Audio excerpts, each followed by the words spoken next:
Hello friends. I hope कि आप सब लोग अच्छे होंगे। तो पहले तो मैं कहना चाहूँगा ये कि आपने मेरे फर्स्ट वीडियो पे इतना ज़्यादा सपोर्ट किया और मुझे मोटिवेट किया मेरे दूसरे वीडियो के लिए। और उम्मीद है कि आप इस वीडियो को भी इतना सपोर्ट करोगे कि मैं और वीडियो बना सकूँ। तो देखते हैं आज का टॉपिक क्या है। आज का टॉपिक है हमारा एस्पिरिन। तो बात करते हैं कि ये मैन्युफैक्चरिंग ऑफ एस्पिरिन, फिर हमने फर्स्ट में देखा पेनिसिलिन, ये सब चीज़ कहाँ से आ रही है। तो यार ये हमारा चैप्टर है केमिकल प्रोसेस टेक्नोलॉजी का, ड्रग्स एंड फार्मास्यूटिकल इंडस्ट्री। उस हिसाब से मैं वीडियो बनाने में ट्राई कर रहा हूँ और एक भाई ने मुझे सजेस्ट भी किया था ये टॉपिक के बारे में, तो थोड़ा वहाँ से भी मुझे नॉलेज मिला कि ये वीडियो बनाना चाहिए। और थोड़ा मैंने देखा कि एक सिस्टमेटिक चल रहा है हमारा फिफ्थ चैप्टर जो सीपीटी में आ रहा है, तो मैंने ये टॉपिक लिया है।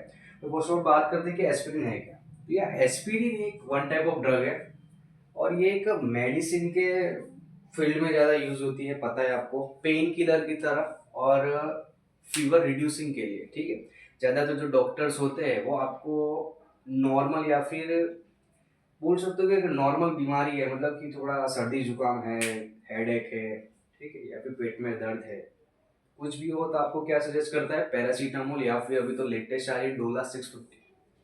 और उसके साथ साथ एस्पिरिन भी सजेस्ट कर सकता है। वो डिपेंड करता है डॉक्टर पे और पेशेंट पे कि वो पेशेंट किस चीज से गुजर रहा है, मतलब ये यूज होता है इन शॉर्ट मेडिकल फील्ड में। ठीक है, और ऑब्वियस है कि ज्यादा यूज करोगे तो एडिक्शन होगा, क्योंकि ये क्या है, ड्रग है।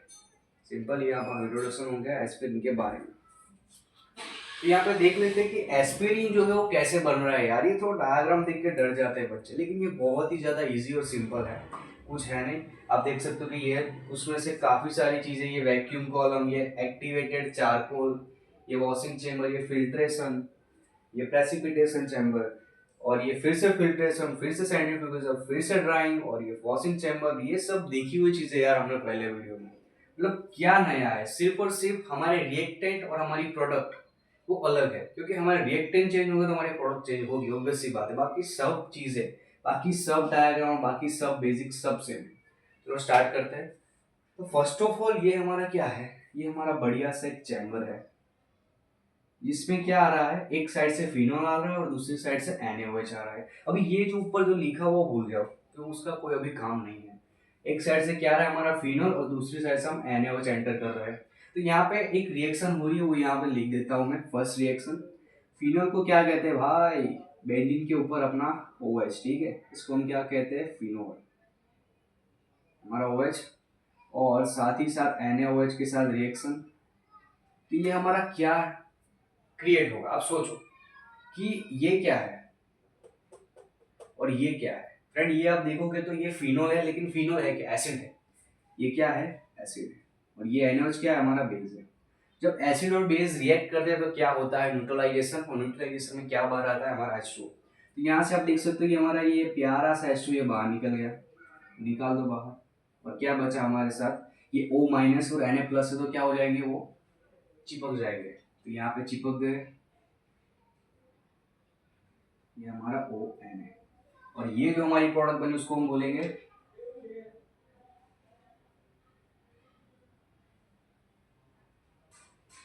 Sodium phenoxide. ठीक है, ये हमारा सोडियम और ये हमारा फिनोक्साइड है, ये सोडियम फिनोक्साइड बोलेंगे। तो यहाँ से हमारा सोडियम फिनोक्साइड बन गया। ये क्या सिंबल है, फिल्ट्रेशन का पे घूम रहा है, ये दोनों मिक्स हो रहा है और घूम रहा है। और याद रखना में हमारे पास पानी भी बना हुआ है। अब हमें पानी की कोई जरूरत है नहीं यहाँ पे, तो हम क्या करेंगे, यहाँ से जो निकला तो वैक्यूम कॉलम में ले जाएंगे। वैक्यूम कॉलम में क्या होता है फ्रेंड्स, ये जो पानी और जो अदर इम्प्योरिटीज होती है जो क्रिएट होती है, वो क्या होगी, वो बाहर हो जाएगी। ठीक है, और यहाँ पे फिनोल और NaOH जब रिएक्ट करते हैं तब कुछ मटेरियल जो है, कुछ फिनोल या फिर कुछ NaOH बच जाता है। तो वो कहाँ जाता है फिर, वैक्यूम कॉलम में। वैक्यूम कॉलम में दो काम होते हैं, जो मटेरियल यूज नहीं हुए वो जाते हैं वैक्यूम कॉलम में, और वाटर भी जाता है। वैक्यूम कॉलम में से जो मटेरियल यूज नहीं हुए हैं वो कहाँ जाते हैं, फिर से रिकवरी कॉलम में, और रिकवरी कॉलम फिर से यहाँ पे आ जाती है। मतलब वेस्टेड नहीं होना चाहिए, अगर रिएक्ट नहीं हुआ है तो फिर से उसको भेजो, फिर से रिएक्ट कराओ, बात खत्म। और तो यहाँ पे दूसरी चीज होती है कि यहाँ पे जो H2O बना है, पानी की हमें क्या जरूरत है भाई, उसको निकाल देता है। तो हमारे पास फाइनली हमारा प्योर सोडियम फिनोक्साइड यहाँ पे बन जाता है। फिर सोडियम फिनोक्साइड जाता है आगे बॉल मिल में। अब ये बॉल मिल का काम पूरे सीपीटी में यही आता है, ऐसे बॉल मिल और मिल मतलब कि जो आप गेहूं जो है वो पीसने के लिए जाते हो, तो जो मिल होती है उसका काम क्या होता है भाई, छोटे छोटे उसको पाउडर फॉर्म में कन्वर्ट करना। तो इन शॉर्ट ये सोडियम फिनोक्साइड का ये जो बोल मिल है वो क्या करेगा, पाउडर फॉर्म में कन्वर्ट कर देगा। अब पाउडर फॉर्म में कन्वर्ट करने की क्या जरूरत है भाई, क्योंकि पाउडर फॉर्म में रिएक्शन अच्छे से हो पाए, ठीक है, इतना याद रखिए।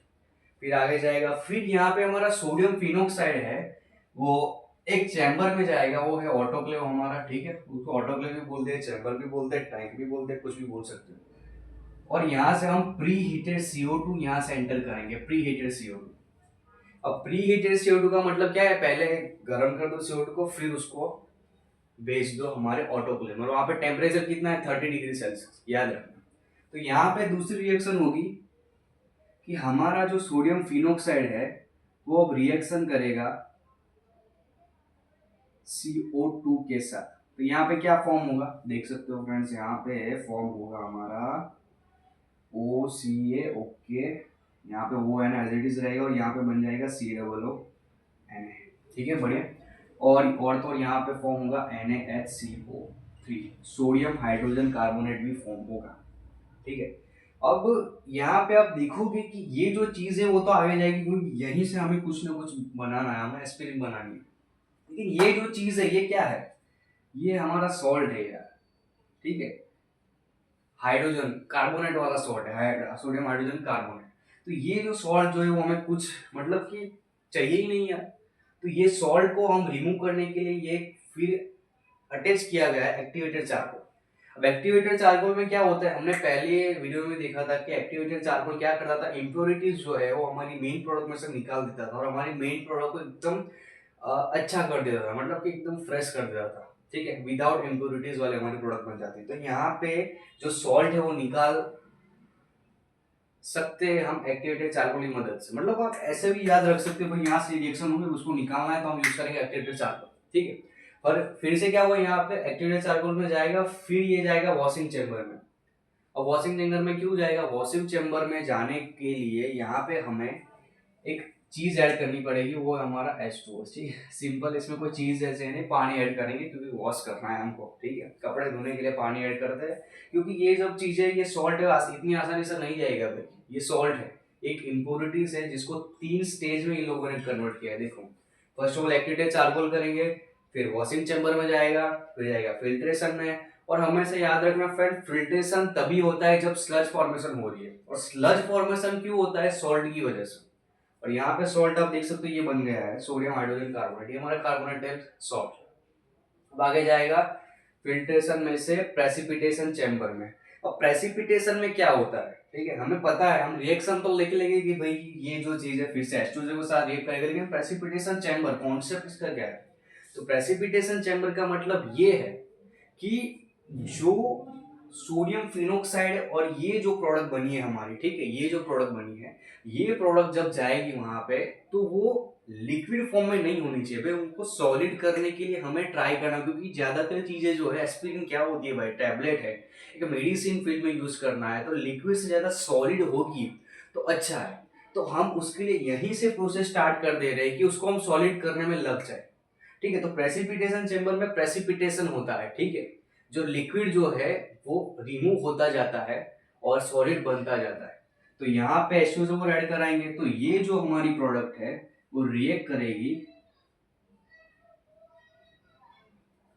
H2SO4 के साथ, ठीक है, H2SO4 के साथ रिएक्ट करेगी।